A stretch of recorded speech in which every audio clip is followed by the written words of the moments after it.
እንዴት ድንጋዩ ሰላም እንዳላቸው እንስሳ እንዴት እንደሰገደላቸው እናውሳለን። ብዙዎችን ተመልክተናል፣ አስተምሮትም አውጥተናል። ዛሬ ሌሎችን እያየን ነው። አላህ እንዴት በእጃቸው ላይ ምግብን ይባርከው እንደነበር፣ አንድ ብርጭቆ ውሃ ሰራዊት እንዴት ያጠጣ እንደነበር በተለያየ ሁኔታ ተመልክተናል። አሁንም ወደዛው እንመለሳለን።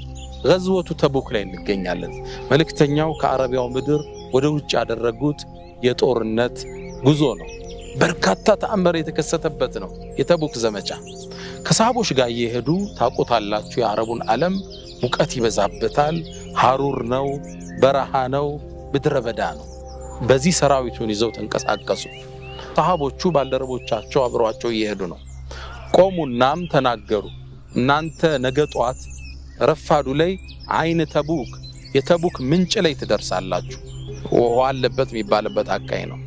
ታዲያ ስትሄዱ ማንኛችሁም እንዳትነኩት ምንጩን እኔ እስክመጣ አሏቸው።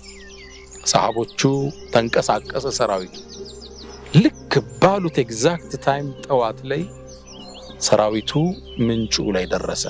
ሲደርሱ ግን ነቢዩን ቀድመዋቸው የሄዱ ሁለት ባልደረቦቻቸው አገኙ። አዩአቸው። ውሃውን ነክታችኋል እንዴ አሏቸው። አዎ የአላህ መልእክተኛ ነክተናል አሉ። መልእክተኛው አለይሂ ሰላቱ ወሰላም ቆጣ አሉ።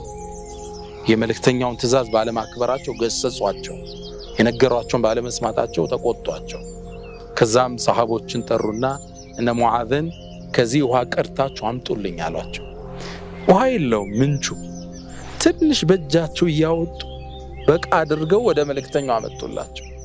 ረሱሉ አለይሂ ሰላቱ ወሰላም እዚህ ውሃ ላይ እጃቸውና ፊታቸውን ታጥበው ምን አሏቸው? ወደ ምንጩ መልሳችሁ ክተቱት አሏቸው። ተአምር ሊታይ ነው።